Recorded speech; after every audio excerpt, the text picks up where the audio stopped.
Charles sax bàyyi na ko. ma rek dama yor ay dossier yu garaaw si Charles. yaa ngi dégg léegi nañ ko waxtaanee rek nañ waxaale. waaw nañ waxaale na am solo. Fatka am ay dossier ci Charles. yu garaaw. àdduna tukki na. fii lay àdduna di tukkee boo ko génnee àdduna tukki. nañ sport ba buñ sportee ba pare maam lu ma la si ñamal. waaye ndeysaan ñoo boobu dama kaa yàkkamti. bul wax dara. voilà ñu ñëw ok bismillah. voilà jërëjëf dañuy ñëw ci li nga xam ne tey jii dafa am loo xam ne il faut que man ma taxaw wax ko parce que du ma toog di ñaawlu lenn muy am benn affaire boo xam ne dafa am damay joxe information bi rek ba pare soog a suuf. mooy que jeudi.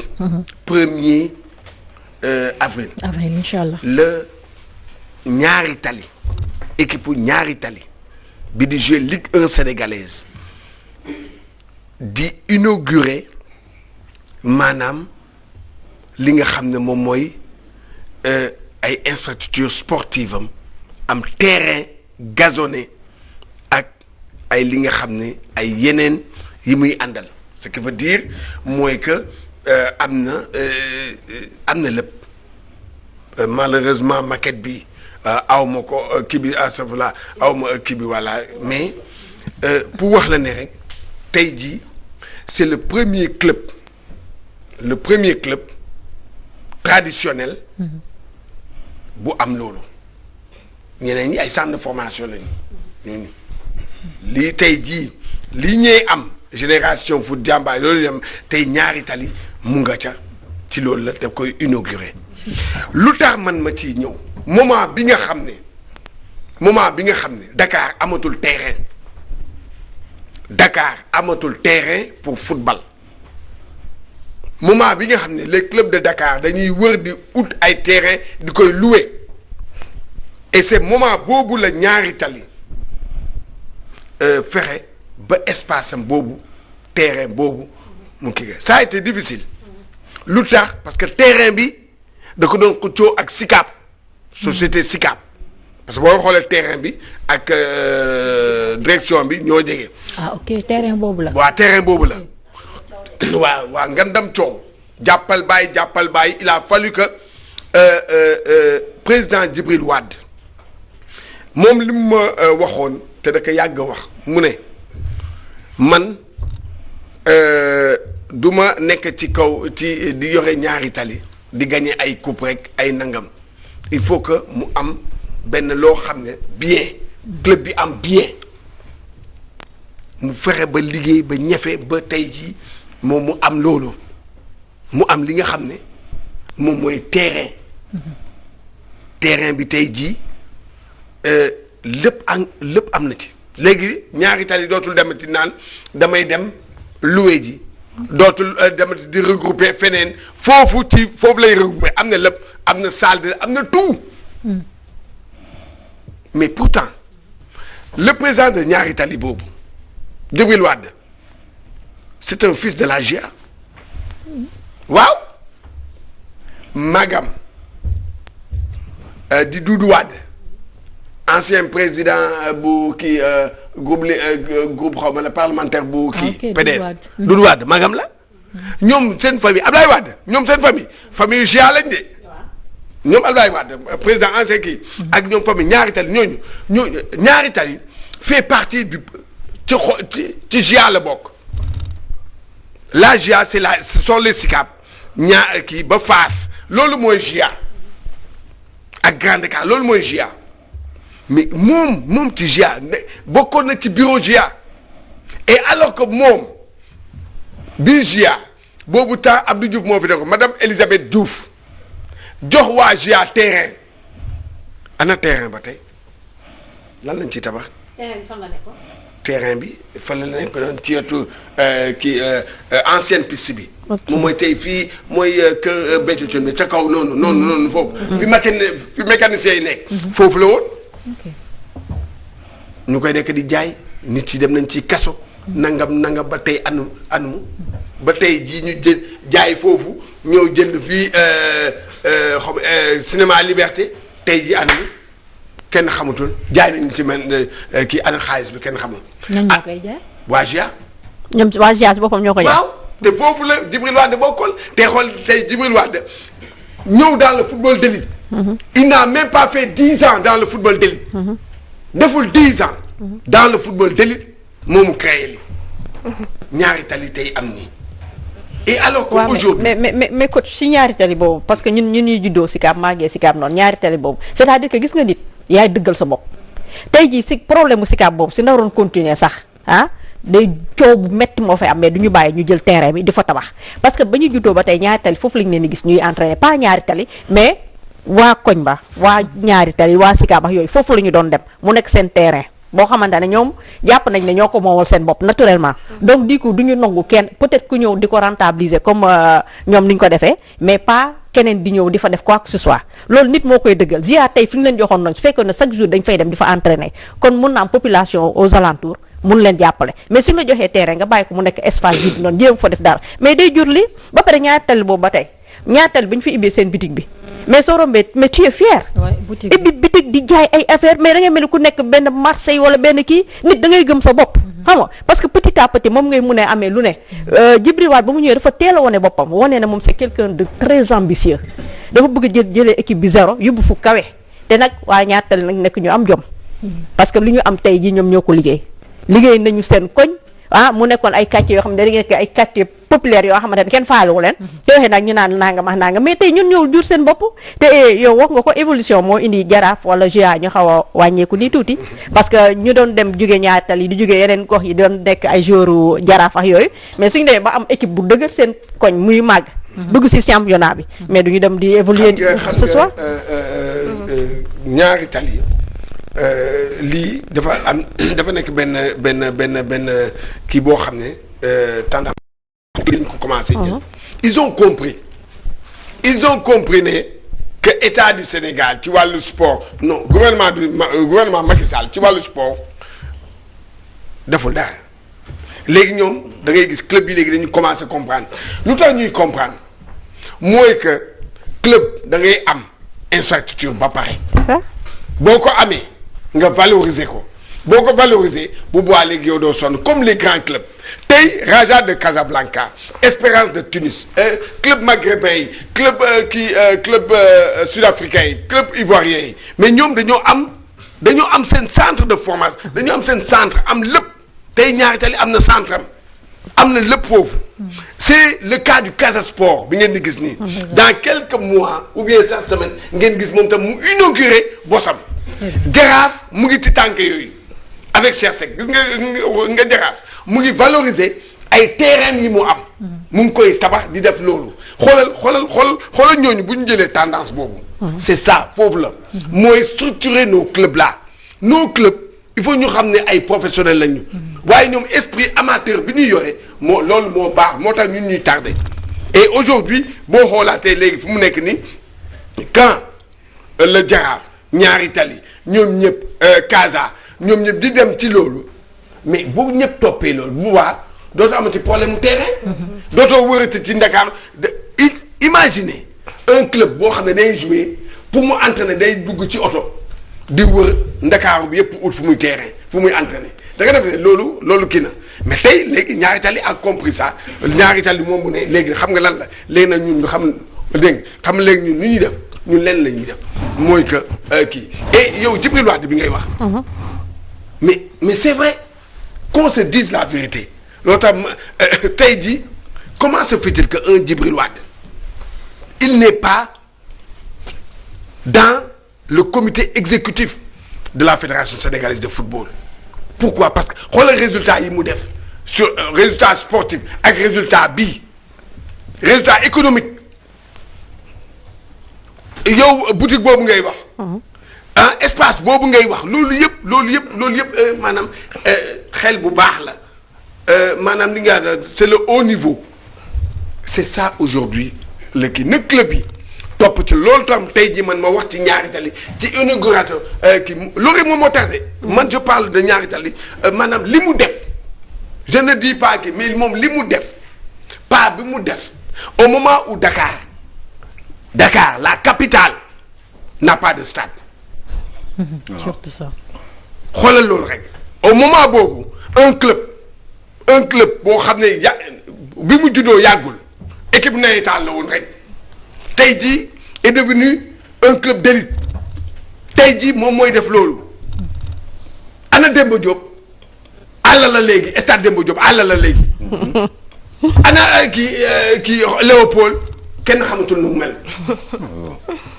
Ndakaaru fii tey jii kenn sañu fee jouer match international fii biir Dakar benn stade homologué wuñu ko kii baaxul maanaam FIFA dafa ne lii baaxul même sunu stade bii nga xam ne boobu sax kaaf da ñoo dimbale rek de moom mooy Thiès bi mais sinon dañ doon jouer SDF dañ doon génn dem di jouer ji mais c'est à ces moments là que ay club yu mel ni Ñaari Tali Casa Jaraaf di ut ay terrain bañeti di dem di wër parce que terrain amatul et Lamine Diack le disait Lamine Diack bu ñu koy wax il y a de cela 40 ans Lamine Diack 40 ans il y a 40 ans Lamine Diack il a dit mu ne baax na nañ leen dem footballeur dëgg footballeur boo xam ne mooy porter équipe nationale ou bien footballeur dootoo génnee ci waa Dakar ca àll ba lay génne acca qui est votre meilleur joueur. Sadio Mané. fu mu dëkk. Bambali waaw Bambali. acca xool leen équipe nationale acca nañ leen jël équipe nationale ba ñu xool. joueurs yëpp fan lañ jógee ku ci toj léegi dëkkoo Dakar de parce que Dakar amatul terrain.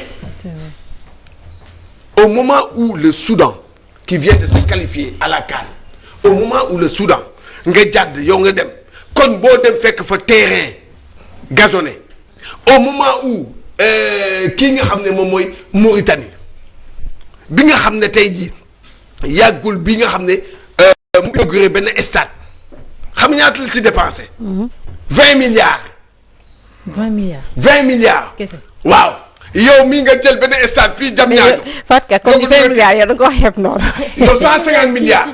ci stade kii Kaja. d'habitude stade yi da ngay gis plus de 100 lañ lay. bii nag bu jam ñaar bii bu bees bii ñuy nar kii bi nga xam daf ko nar a politique. mu ngi kii gars yi di wane kii boobu c'est 150 milliards. ok.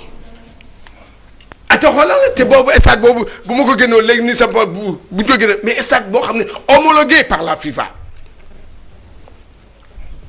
mais xoolal loolu kon nag léegi tey jii man je dis que maintenant l'État du Sénégal comme que moom maanaam bëggul waxuma mënul de dafa bëggul investir ci sport normal bëggul dafa am bëgguma ak mënuma mais moom bëggul moment boobu léegi yow jàppaleel club yi nga xam ne ñoom dañoo bëgg a investir ci loolu tu prends un club tu lui dis mais écoute léegi loolu la man dama lay jox temps dama koy contrôler nag tabaxal yow stade tabaxal terrain tabaxal nangam ma accompagner la c'est ce que le Maroc a fait.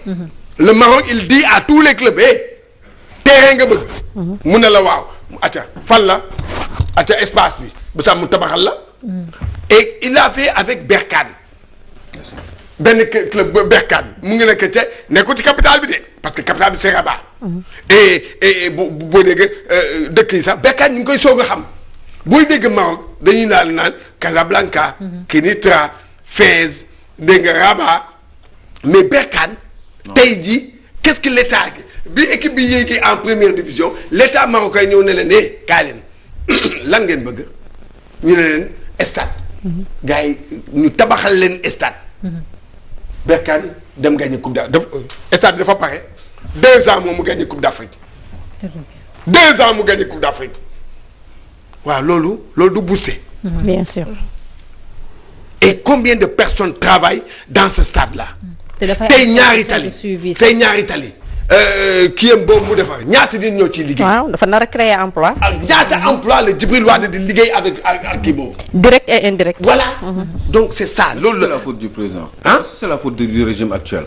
parce que quand même le sport ñaata ministre des sports Cheikh Ndiaye Ngoïs moo existé. depuis l'indépendance jusqu'à nos jours. tey ñuy wax waxu problème mu stade Léopold Sédar Senghor boo xam ne Chinois yi ñoo ñu ko sarax mënuñu ko sax entretenir normalement. donc est-ce que franchement problème mu régime actuel bi la wala est-ce que depuis démb la parce que quand même ministère des sports y a combien de ministères qui sont passés. ci béréb boobu. xam nga aussi ils ont servi à quoi ces gens-là. Aliou Sow c'est ça ils ont gagné beaucoup d'argent. quand je dis benn kàddu di koy waxaat mu am ay hypocrites yoo xam ne dañuy dem. di naan kii li muy wax taxawul mooy quand je dis que ñun ñoo njëkk a def sport organisation sportive déglu baax de.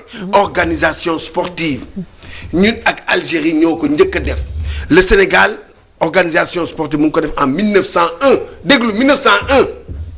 tey jii on est en 2021 et aujourd'hui nous on a reculé. 120 ans voilà mooy loolu ngay wax noonu mooy combien de ministres des sports sont passés.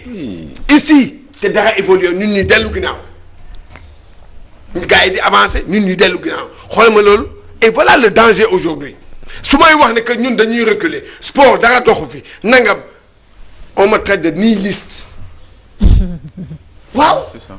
et ñi ma koy traité ñu ci bare ay journalistes lañu. malheureusement. ce qui est grave ñooy dem ci ministre bi ne ko Cheikh Tidiane Gomis lii ak lii. laaj leen Matar Ba bu la waxee day naan journaliste diw moo ma ko wax te ñooñu bu ñu ñëwee ci amende ci suuf la ñuy wax de oui waaye ministre bi def fi dara waaye ñoom duñ ko wax ci kaw. déedéet. ñoom duñ ko wax ci kaw. non kon du ñu am weccet. waaye ñoom duñ ko wax ci kaw. non déedéet man Gomis li ma bëgg a wax mooy xam naa ne xamatuma ndax problème aménagement territorial la parce que normalement quartier bu nekk war na am benn espace ba nga xamante ne loisir lay doon. soit yéen a xam ndax gars yi dañuy basket wala sport ça dépend rek mais espace ba nga xamante ne gars yi dañu ci def kii loisir mais constat bi ñu def actuellement quartier yëpp dafa dem ba xat gars yi amatuñu benn espace. Lamine Diack waxoon na ko comme li nga doon wax nga ne yàlla cela 40 ans gars yi amatuñu espace mais je pense que ñaari tali lu mu def yoon yokkute la il n'est jamais trop tard. ñu xoolaat lu ñuy def quartier ba nga xamante ne bu ñu gisee benn espace ba nga xamante ne moo nga fa à côté nañ ko jël. aménager ko jox ko jeunes yi ñi ci sport mu nekk fa nga xamante ne kenn ku nekk dana ci gis boppam mais tout le temps nekk fii di daw dem jóge quartier bi dem ba beneen quartier mun fa def sport à un moment donné ce n'est plus intéressant je pense que ñaari tali lu mu def lañ leen di encourager yoon yokkute la yéen club yi aussi nañ ci profité topp tànk ba nga xam te moom la ñaari tali jot a def. il faut les encourager mais duñ dem du dem de. parce que waa benn kese la il va faire des efforts. il va en avoir marre. mais c'est vrai dem toog jàpp ñaam. merci xam nga il est non ce qu'il a dit c'est kii mooy que. waaw man je l'ai dit à Djibril Wade nee naa ko. maanaam modèle bii. c'est vrai tu as fait des def nga lu ki waaye modèle bi tant que modèle bi génn fi. mooy modèle poche benn club benn poche. du dem c'est le modèle économique bu suñu club yi moo dul dem nañu arrêté amateurisme moo amatul fenn bu dee da ngay nekk amateur ndaare rek ngay jël doo jël pay mukk. je te jure. doo jël pay mukk loolu moo tax Sénégal du gagné coupe d'Afrique ci football. mooy que xam nga lan la ñun avancé wuñu ñeneen ñi di avancé nag ñeneen ñi di avancé di wax au niveau di def au niveau di def loo xam ne di évaluer parce que nit boo ko joxee lenn nga ne ko waaw jox naa la maa ngi lay fay temps boo demee ba 2 ans nga évaluer ko. je te jure. boo ko évaluer di nga xam ndax mun na dem wala munul dem. mais c'est ça aujourd'hui le problème moom mooy suñu sport bi qu'on se dise la vérité tey jii lan moo tax. volleyball muy moom volleyball di ubbi saison xam nga fan la dem ubbi saison Thiès. non dafa rusu quoi Dakar capitale. waaw amul dara volleyball mënul xoolal ci week-end bi. le volleyball dafa dem toxu dem Thiès bien vrai que dañu wax a descendre waaye loolu taxul de du idée boobu de. amuñu dara fii amuñu fu ñuy compétir. non c'est une honte. handball mu ngay waaja handball fu mu nekk nii. fii amatul dara. Dakar moo amatul benn infrastructure capitale laa la wax. et alors que boo demee ci yenn dëkk yi ci capitale bi da nga fay fekk au minimum 3 stades. au minimum 3 stades. au Maroc da ngay gis à Casablanca il y a 2 clubs les 2 clubs ku nekk da nga am sa stade dañoo xaw a jege yoo mooy Wydad de Casablanca ak Raja. Cheikh Gomis mën naa laaj benn affaire. nga yàlla sonn et vous me répondez honnêtement. stade Demba Diop. ak statut amitié. lan mooy. problème bi. parce que aussi Sénégal yi lay déglu. te dañu bëgg xam. lan mooy problème mu statut Iba Mar boo saw Iba Mar mais Demba Diop ak amitié lan moo tax kenn mënatu ko utiliser lan moo tax état bi mënu ci def ay moyens pour régler le problème définitivement ana lu tax loolu Dakar capitale du Sénégal. moo wax la benn ci waaw ci stade Léopold Senghor. stade ba dafa dem ba nga xam ne stade ba yàqu na. lu ko yàq. lu ko yàq mooy moom mooy surutilisation bi. ok surutilisation bu adapté wul ak voilà gazon bi mu dem ba yàq gazon bi. gazon ba baaxatul. mais gazon dañ koy entretenir. waaw doo dégg. maanaam defuñu ci mooy voilà mais c'est l'entretien. xam nga boo defee stade. da ngay am entretien bi day ànd day jaar yoon. dem na ba vestiaire yi. boo fa duggee da ngay cancer. non. da ngay cancer ci vestiaire ya tribune yi mu commencé di xar tribune yi tubaab chinois yi defar mu kii léegi nag ñu ne leen nag kii Macky Sall moom mu ne léegi nag nañ ko defar waaw. Macky Sall moo ne ñu defar. waaw xaaral d'accord mu ne nañ ko defar janvier ban. attends ban janvier waaw dama ne janvier bi janvier 2021. waaw bi mu koy wax. waaw c'est en 2020 la ko wax. ñii ne état mu ne en janvier 2021 la ay commencé travaux yi. travaux yi day def 10 mois boo jëlee janvier kañ mooy 10 mois. janvier mais octobre prochain. octobre novembre xam nga octobre. novembre waaw novembre. fu mu nekk nii janvier la ñu wax début de travaux. travaux yi commencé. on est presque au mois d'avril. waa jeex travaux yi commencé wul. ce qui veut dire loolu kii stade Demba Diop état bi daf ko jël jox ko fédération ne ko ñëw jël ko gérer fédération kii ak FIFA pour FIFA jàppale leen dossier baa ngi ci waa fédération ba léegi avancé wul. mais lan la c'est quoi pourquoi. ñoom non parce que ñoom ñoo xam ñoom ñoo bëgg a def ñoom waa ci problème bi ci ñoom la tey le stade Demba Diop il faut interpeller Augustin Senghor lan la dossier boobu. mais Augustin Senghor mi bëgg a nekk président mënul lijjanti lii nii bëgg a nekk président CAF. voilà loolu laa lay wax. kon nag problème baa ngi noonu ñaari stade yooyu. d'accord. voilà stade yi si des yu ndaw yooyu c'est pas homologué par mais Gomis man gis naa loo xamante ne Mali Sénégal su ko fi defoon tey stade yi day am xaalis Mali est-ce que xam nga seen stade yi noonu si ginnaaw noonu fii joueurs yi di nekk suñ fa ñëwul dañ koy loué. man dem naa voyage boo xamante ne foofu laa dal. comment nga. parce que dañ koy loué ba pare mu nekk ay chambre yu baax bien aménagé pourquoi Sénégal mënul def si loolu su ko defee stade bi à chaque fois même suñu amul compétition. stade bi day jur xaalis. man bu ma tukkee damay dem ci ay stade le stade de Maracana. stade Brésil. balaa nga fay dugg xool da ngay fay de. visite dafa am kii stade de France. dafa am moment de visite. da ngay fay pour visiter. mais foofu dafa am visiter moo tax. waaw foofu waaye fii moom boo fi visiter boo duggee ci vestiaire la ngay. ay kaña ay kaña yu nganda moo nekk ci stade. yàlla baax na ci suñu stade de toute façon yooyu noonu yëpp Matar ba mu baax mi dina ko régler wax dëgg yàlla parce que mu ngi def liggéey bu jàmbar la Matar ci benn côté dina ko régler inshallah am nañ il n'a pas les moyens de sa politique au sport moom am moyen te mënu ci wax dara. ñu ngi nuyu dama ne ko na bàyyi bu baax a baax ci teranga yi nga xamante mu ñu koy defal chaque matin di ko jaajëfal du nuyu bu baax a baax borom këram tonton Cheikh Seck mu baax mi nga xam ne gisaguñ ko di nuyu ñëpp daal Ndeye Mariam Ndiaye madame Kane ak borom këram aussi nuyu nañ ko bu baax a baax Cheikh Diango mi on te donne rendez-vous mercredi inchallah waaye sama benn mbokk bu nekk TFM Ndeye Fatou moom mooy faral di def duo ak Kouthia nee na li nga sañte baaxee boo ko moom mi ngi ba TFM mu ngi toog di ñu seetaan en direct nee na Cheikh Diango mi laa yor ma ko li mu sañte baaxee. Charles nag may wane nag bu ñu ñaan Ndeye Fatou gis nga ma sama tur nii la du information nag confirmation la. waxoon naa ko de dama waaw Aliou Sow dafa dugg rek wax